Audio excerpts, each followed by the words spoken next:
That's exciting. Do you mind? You don't mind if I record, right? I have what? You don't mind if I record, right? No, not at all. Okay.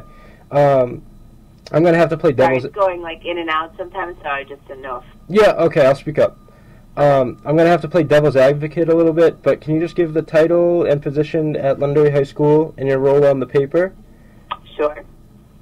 I am the newspaper advisor of the Lancer Spirit at Londonderry High School. Mm-hmm. And what else did you need to know? What you do at the school as far as teaching?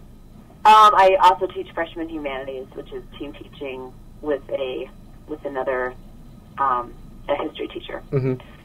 And can you give me how many publications you have per semester, and then I guess your circulation, or how many students and faculty I guess you reach? Okay, so how much circulation each semester? Is that what you said? Yeah. We do 1,700 copies of the paper monthly, Mm-hmm. so every month. Cool. And we have 1823, I think, is the number of students, and then 200 faculty Mm-hmm. and staff. Where do you get your funding? It's a combination of advertising. The school helps us with some money, and then we do a fundraiser, Mr. LHS, every year that gives us a few $1,000s as well. Mm-hmm. Is Mr. LHS still the main component for making the newspaper a monthly issue? It's a big part. I think if we didn't have the school's help, Yeah. that's a big part too. So Okay. I'd say it's like it's probably half and half. Mm-hmm. Okay.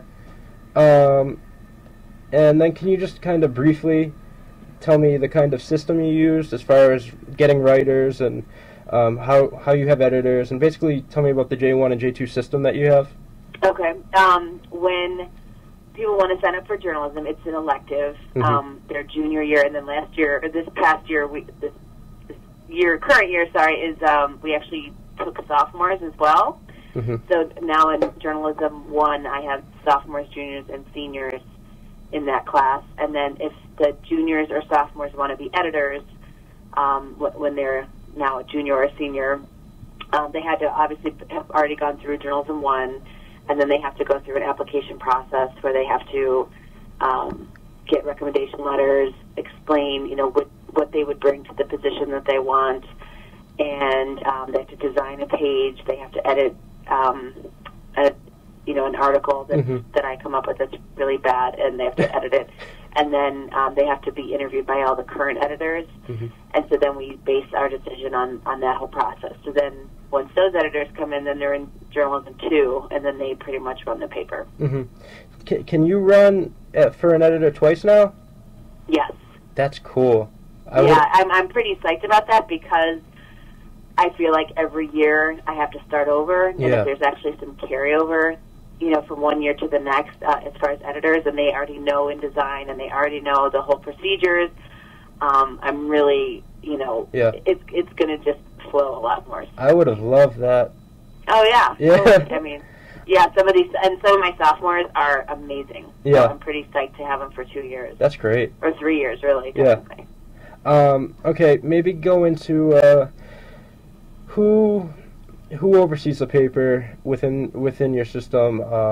What roles do the editors have, and then how do they handle, I guess, you used to call them hot button issues, which I still use that term today, within the newspaper, whether it be hard news stories or editorials, because those seem to be the biggest, strongest, I guess, for hot button issues when I was there, at least. Right. Well, let's see. The way it goes is first we brainstorm on our idea board, and then when I already know there are going to be some controversial issues, I kind of pay extra, special attention to those issues. Is in Journalism 1, I read those carefully. Mm-hmm. I know when you were a reporter, I know those editors always said, "Oh, I don't want you reading the stories," and now I've completely ignored that. That I need to read every single word Mm-hmm. much sooner, so that I can catch some of the red flags before we get too close to print day. Now, can I ask what's considered like a red flag at a high school level? Because that's part of this project, to see the difference between a public school, the real world, and maybe a private university like Franklin Pierce? Yeah, I mean, I think it's anything that may be offensive to someone. And Okay. I guess, like, that could be anything. But Yeah. the things that I really, take, like, a lot of our double trucks are, we did a whole thing on gay marriage. So those, I just want to make sure that those are done really well. Mhm. We had, this month we're doing a double truck on eating disorders. Just like obviously the article on the teacher who was involved in the sex scandal here. Yep. We obviously, that I actually took to the principal. He took it to the superintendent, and the school district lawyer actually looked at it as well.